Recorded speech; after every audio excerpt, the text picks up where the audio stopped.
Author William Burroughs once said that a writer does a lot of bad writing before they do any good writing, that it would be interesting to have a collection of all the bad writing by good writers. Hello and welcome to Author's Feet, a literary program focusing on authors, their journeys, and their work.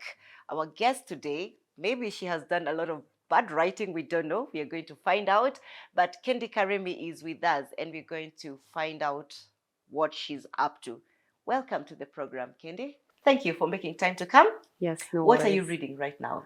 Right now, I am reading this book. What is it called? Lolita. I haven't finished it. I have been reading it for the longest time. Is that like the Russian thing? Vladimir Nabokov. Oh yeah, that one you have to have that like one a whole year to read. That one, it's a lot. It's a lot. a heavy book. Yeah. Because of the subject matter of the book. Okay. Yeah, but Any I'm really enjoying local it. writers you're doing right now? Right now, local writers, I can say there's this author that I met. Actually, I've told you right now that I'm now looking forward to reading his book. Okay. His name is Flare.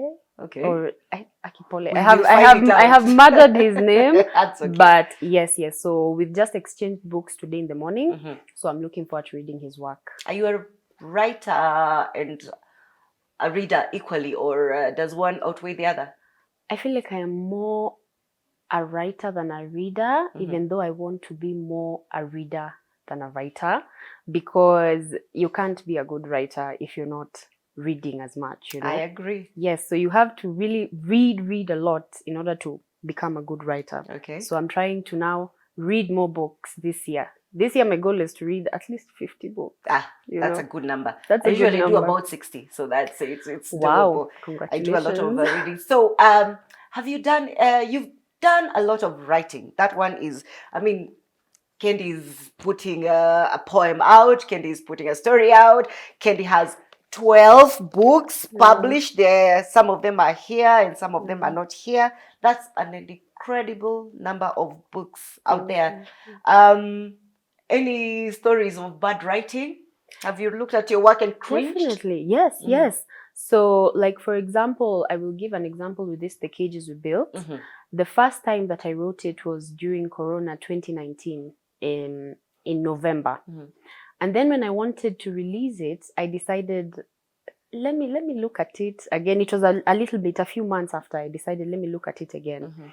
And then I looked at it again and I was like, but why did I think it's okay to release this as it is? Because by that time, I had read up on more poetry.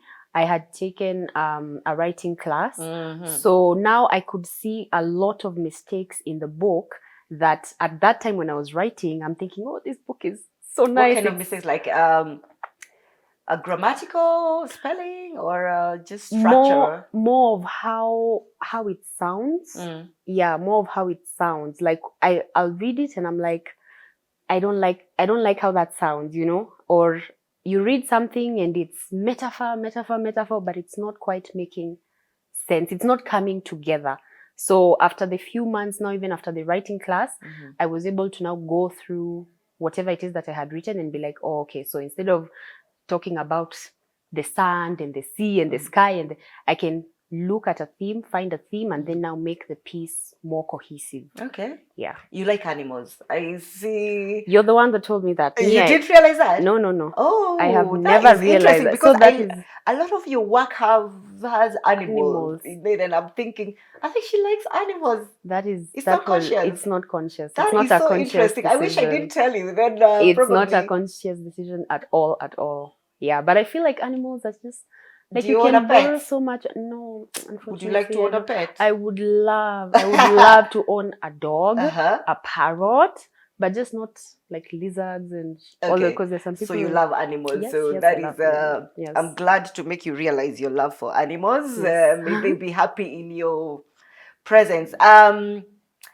Something I want to ask you about. This is a bit I don't think I've ever asked anybody this, any of my interviewees, but you're on the way to getting yourself a manager. I find that so interesting. I've actually never met anyone who's got a manager, so I don't know. Maybe I need to meet more people out there. Tell me what gave you that idea? What drove you to that decision? You see, in writing, especially like for me, with what I want, with what I feel like I want to accomplish in this my writing career, I definitely can't do it alone. I need help, and I need a lot of help. And because I writing is not my only thing. I also run a business on the side. So I was thinking, for me, my load will just be easier if I have a manager who also understands me, understands my writing style, and who can help me get to where I want without me having to take everything, all the load So on your job myself. is to write and then hand And over? yes, I write, and then now from there he helps me. Like, he can connect me to a good editor. He can connect me to a good graphics designer. He can connect, he can package Kendi Karimi much better than I can package myself. Okay. Yes. Isn't that like giving up control? Don't you feel like that's... No, not really. Yeah. I feel like in terms of my writing, I still have the control in terms of like what I write, the content. But then now, when it comes to out there, the marketing and, yes, Because actually marketing is something that... marketing is hectic. It's not easy to market. It's not. Especially when you're trying to get people to come to Mombasa and stay in one of your... Airbnbs. Yes. Yes. So, murdering romance. First, how do you have murder and romance in one book? What's that about? Oh dear. Well, romance, I mean, love hurts, love kills, sometimes. So I felt like the main point of the book, of the title Murdering Romance, was not necessarily about like people killing each other or anything like that, but it was about how the absence of a father figure in his daughter's life murders her romantic life. Yeah, so it's a metaphorical title. Okay. Yeah, so that was its point. Quite a dark book. I don't know whether you meant to write a love story or a melancholic story, but I was like, oh my God. Oh, poor thing. Poor thing. And I'm still trying to look for the romance bit in it. Yeah. But yeah, she tries a lot, the main character, but every time it's a sad story. Is that like, was that deliberate or... Yes. At the time of writing, it was very, very deliberate. Because my mental state at that time was, life is sad, life is hopeless, life is this. So I channeled that, whatever it is that I was feeling, I channeled it into the book. That's why there isn't a lot of happy... No. Yes, there isn't a lot of happiness, unfortunately. There in the isn't book. a lot of happiness. Yes. But I must say it's a beautifully written, dark book. Yes, Yeah, it's 'cause beautifully written. Yeah, because it does cover some very important, I can say, topics in society. Yes, especially with the whole father-daughter trope of how we have a lot of deadbeat dads and whatnot. So it speaks on that a lot, and also about just toxic relationships. Yes, so I delved into everything dark that I could think of at that time. And yes, it was all really dark. yeah. You're a trained journalist, but we all know that a journalist and a writer are actually two totally different things. You can be an awesome journalist and a terrible writer, and vice versa. But you also say you're a former journalist. Why are you a former journalist? Well, again, at that time, Yeah. I was very motivated to become a full-time author. So that's what was in my mind. I want to sit, I want to write book after book after book and just have that be my life, So when I was writing even about my bio, I was like, former journalist. But then now, a few years into writing, I was like, okay, if Nation called you today and they told you, we want to give you, some journalistic position, would I say no? I would say yes very quickly. You would say yes. I would say yes very quickly. So I feel like the journalist part of me is still very much active somewhere inside me. Okay. Yes. Are you paying bills with writing? Not necessarily. No? I am buying lunch. I am going out. I am, the small bills, but not like the heavy bills. Yeah. Not necessarily. And that's why you had to have, which is a side hustle. Is it the main business or the AR, I wouldn't want to Airbnb? call writing my side hustle. I really, really love it. And Yeah, I just hope it's a that passion. one day it will just become the main hustle. Yes. But for now, my main hustle is the Airbnb. Yes, that's where the money comes in. We shall come to Mombasa and stay there. Please come. High heels or flats? Flats. Okay. Yes. Yeah, flats. Flats. I mean, high heels make you feel very empowered and very sexy and all that. So I love feeling that. But then sometimes it's just so tiring that you feel like it's not worth it unless it's like an event or something special. But on the normal day, just flats. Okay. Yeah. Have you had any help? I know you said you've been to a writing class and all. But have you had somebody who's got your back? Like, have you gone to like a veteran author and asked them, could you help me? Have you received any help? No. Is it for lack of trying or just nobody you actually want to ask? I just feel like my mind wasn't even there. I had this mentality when I started of I'll do this and I'll do it on my own and I'll, so I didn't really seek anyone out. Yeah. You did not. Yeah. Would you give help to upcoming? Yes, I do have a mentee right now. So someone I am mentoring, she finished high school last year. She approached me like 2 years ago when she was still in high school. She DM'd me on Instagram, told me about her passion and all that. So we exchanged numbers. I walked her through high school. Now she's getting into university and we are still together. So has she written anything? No, not yet. But she writes like short stories and poems and sends them to me, and we like talk about them, we edit them, go through them. So just small things like that. I think what right now we are working on is building her her confidence, making her believe that she's a good writer. You know, a lot of us I feel like she can be a very good writer if she believes in herself more. Okay. Yeah. What mistakes are you showing her to avoid? Because this is my way of asking you what mistakes you did. What mistakes I did. Yeah. Well, don't think you can do everything alone. So for me, when I started, I was my own editor. I was my graphics designer. I was my this. And it took a very big toll on me, physically, mentally, all of it.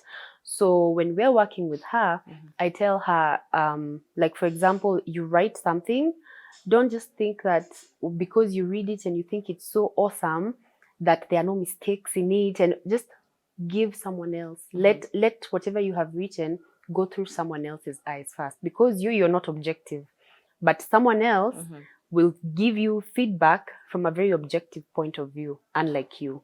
So don't think you can do everything on your own. Just always ask for help. Okay. Yeah. Awesome. Yeah. I think I co-sign that because I made the same mistakes also. When did you start writing? I'm curious because I'm trying to imagine to work out the number of books you churn out in a year. When did you start writing? Well, professionally, I started writing during COVID. So I wrote my first 3 years ago. Yes. So I've written all 12 in 3. You won't tell me you've written 12 books in 3 years? Yes. Wow. Yeah. But for fun, it was way before in high school. Okay. Yeah. And the stuff in the you have a website, interesting website. I must say I've been going through it, and are you also a poet? Because I read a lot of poetry in your writing, kind of. Yes, actually, that's how it started. So it started with poetry. I wrote my first poetry book, then a second one, and a third. I really, really love writing poetry because I feel like I am able to express myself so much better in poetry, like so much more authentically in poetry, you know, through the metaphors and all of that. It gets me so excited. Okay. Yes. You even showed, there was a flash on your face. Yeah. No, I love poetry. So for the poetry, 7 of the 12 books are poetry. Wow. Yeah. How are the sales? Poetry is not a fast moving genre, so not a lot of people are into poetry. Yeah, more fiction, but then it has its market. It has its market. It has its market, but once you have sold to those people, now you write another one because they won't buy it again and again. That is true. Yeah. How do you move your books? Mostly through social media, but word of mouth actually. Word of mouth. So you'll sell, someone will buy a book, and then you'll get a call and someone will be like, oh, Nani told me they read your book and I want it also. Please give me 3 copies. Please give. So mostly I feel like for me, word of mouth sells more than social media. Okay. Is writing spiritual in any way to you? Well, writing is very, very spiritual for me because I remember there's this poem that I wrote that I can't say it went viral, but it was very well received. And when I wrote that poem, I was at the height of depression. I was so sad. And it was at night. I remember it was 2 a.m. I was standing by the window. I just took out my phone. I started writing, pole, pole, pole, pole. By the time 6 a.m. ilifika, that's when I was finishing the poem. In the middle of it, I cried somewhere. I paused. I did this and that. But by the time I was going to sleep at like 7 a.m., like I was entering the bed feeling, okay, you know what, maybe life doesn't suck that bad, you know? So through that writing process, I was able to declutter my mind and just lift that heaviness off. So yeah, it's very, very spiritual. Do you have it? Do you have the poem here? Yes, I have it. Where is it? I have it on my phone. I can read it. Okay. I can read that one. I want you to read that one for us. It's a bit long. How long is it? Not too long. We will read that one. Okay. Yeah. Yes, I think we'll read that one. Yeah. Okay. Okay. So the title of the poem is called Poem. Okay. So it's poem, a poem. Okay. You don't know why you look for crumbs, why you pick so often at your scabs, why you think the feast others eat is not part of your own feast. Why do you doubt the wind when it tries to push your wings? You don't know why you can't just love without feeling an emotional flood. All the colors you've ever known are fading away so subliminally, and you don't know why, and you don't know what you did wrong to go from fertile to barren land so quickly. You and the hill you're ever climbing, you and the prayer in your chest bubbling. You don't know why you keep on waiting to survive a tragedy that's not happening. Oversized clothes make you feel secure. Is that why you want your parachute to land you in the middle of nowhere? Hope in you is pale and without flowers. Heaven is a place you desire to believe. Heaven is real, but you're not a follower. So every day you feel lower and lower. Your heart's not fresh from healing, just stabbing and repeating. You want this poem to reach its ending. You need this poem to do some mending. Blurry you, reading Virginia Woolf. Soft light from outside, loving on you. You feel as deeply as the ocean, yet you are no boat. You cry more furiously than the rain, but you are not the storm. Stars align the inside of your brain. You are a miracle with just a few glitches. But you, Virginia, reading you, poetry writing you, always fighting you. You fear there's no miracle in you. A passport full of stamps in the wrong turn lies beside your bed with you. You fear you love the burn of the sun, and that is why you fry your heart. Someone special has marked your heart for love, to blindfold your feelings in a lovely trap. You are leaking with vulnerability, and yet still you are seeking it. All metaphors can go to hell. This poem needs to end. You want so badly to be well, and the poem badly craves an ending. But this is the birth of art, exiting the fence of a mind that needs mending. The ocean loves your droplets. Don't stay hidden too long in your closet. Love will always reveal to you the colors which you try to hide. Love will always be to you what you eventually decide. You poem loving, word hugging you. Love is always by your side. And if you're feeling otherwise, love is by your side.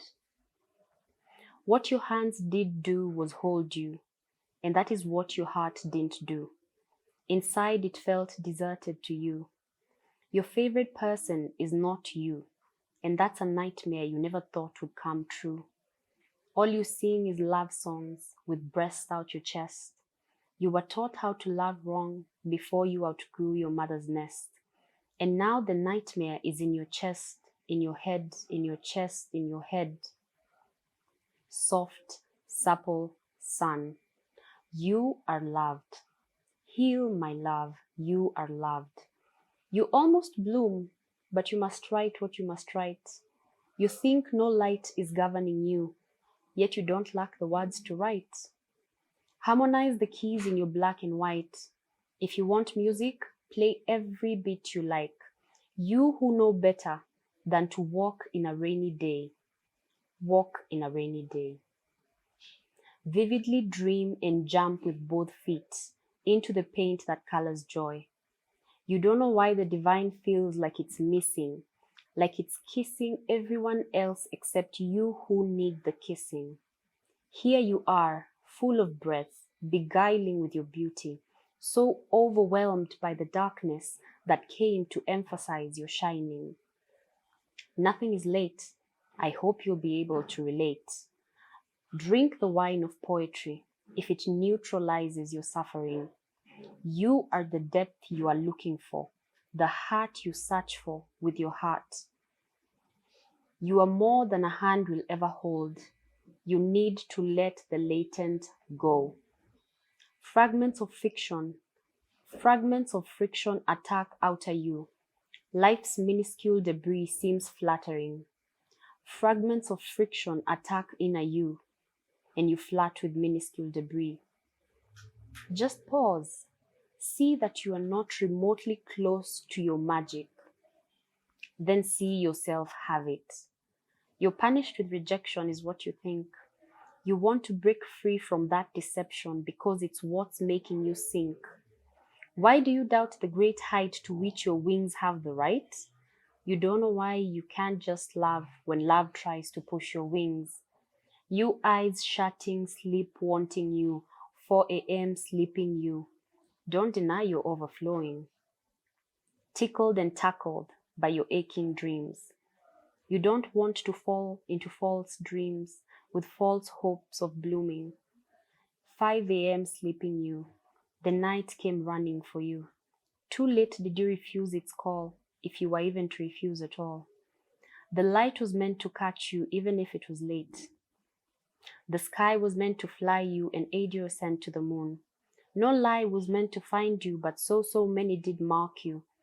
You want to heal your feelings, but dry eyes abandon you. An explosion looks like you? Well, that's just not true. The flutter of wings didn't always scare you. The reason the view's not there is because to see both the forest and the ocean, you first have to let yourself fly. And whether you float or die, you will not find the answer while lying on your back, only after the jump. You wring the water out of words and splash in puddles you create. You dread what you're running towards, but at least you create. You are who you choose to become, and you are not small at all. Get up from the floor, you word hugging you. P.S. I am done. Poem. You really are done. You just covered just about everything. Yeah, Wow. it's long though. Yeah. That was, it felt like a roller coaster. So there was all these darkness, and then there was hope after that. No wonder you slept very well. Yes, I slept very, and I was looking at the time, it's 4 a.m. and I'm like, you 4 a.m. sleeping you. So how do you wind down? A glass of wine. A glass of wine. I really love wine. That is awesome. Yes. Very good idea to have a glass of wine. Yeah. If you were offered a destination, not holiday, So don't think holiday, you're going to work. And you're given an opportunity to go somewhere and write all the creativity inside. You know, those moments you feel like you're bursting and you need to offload creativity. What sort of an environment would you look for? Something like a place where one, no people, Uh-huh. no technology, no TVs, no Wi-Fi, none of that. Very secluded, somewhere in nature. Preferably, I won't say the beach again, Yeah. but just like I can be like in a cabin in a forest, with a river nearby. Just as long as I'm secluded and I'm not getting these pop-ups on the phone and How whatnot, long do you think you'd that last would be there? the. I think if I had a chance to actually experience something like that, I would refuse to come out of there. You're self-published. Did you ever consider traditional publishing, or did you just go straight into self-publish? I went straight into self-publishing. I had inquired before about, the more mainstream way of going about publishing a book, but then I didn't quite get as much encouragement as I had hoped, even Yeah. from the people who have been published by by big companies. I didn't get that much motivation Yeah. so I just decided self-publishing You will can do be this. harder, but better, Would you more consider profitable. at this point now, because you've got some traction in that area, would you consider them if they approached you? Would you? Oh yes, You would, eh? definitely. If it's a good deal, like something on a massive scale, Yeah, then you yeah, would. yeah. Okay. What do you consider literary success? At what point would you say, okay, now I'm happy? Well, even when I published my first book, I can say that was a literary success in its own way. Because for me, literary success is not really. I mean, the getting to be known and the awards and whatnot, that's just a form of appreciation of what has actually happened on the background, the impact of your work. Because I know, sorry to interrupt, you've been nominated for several awards. Have you won any? No, not Not yet. yet, I'm yeah. hoping But this is being the year. nominated itself, just give us Yes. a quick rundown on the ones that Yeah. you, So in 20, well, the Wakinikuria Prize Award. I just saw it in my email. You know what I do is I subscribe to all of these publications, all this. Yes. So I just get it in my email. We are open for submission of this. So I just submit, not with the mind of I'm going to win this, but submit and let's see what will happen. Maybe, just maybe. just maybe.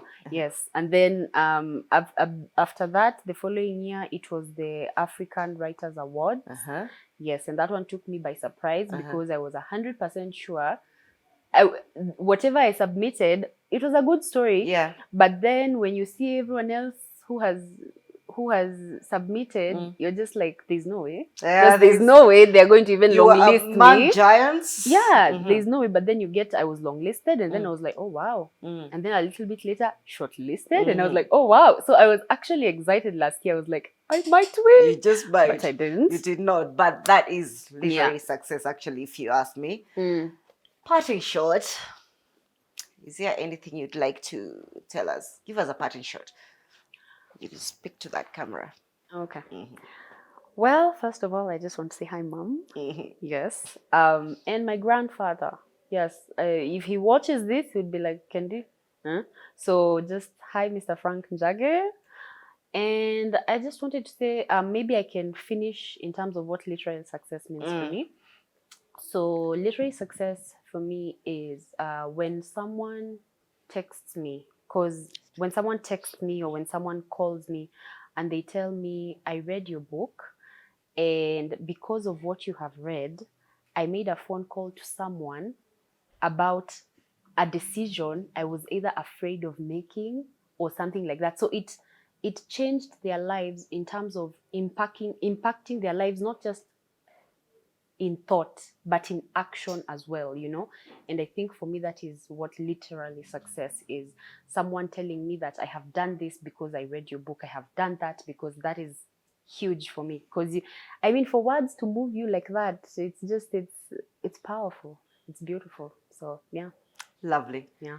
Thank you so much, Kendi. Thank you for Lovely to having meet you. me. Lovely I hope to meeting you come as to Mombasa well. soon and stay Please in one of do. your establishments. You're very welcome. And that is it. We've come to the end of today's program. I hope you enjoyed it. See you next time. Bye bye.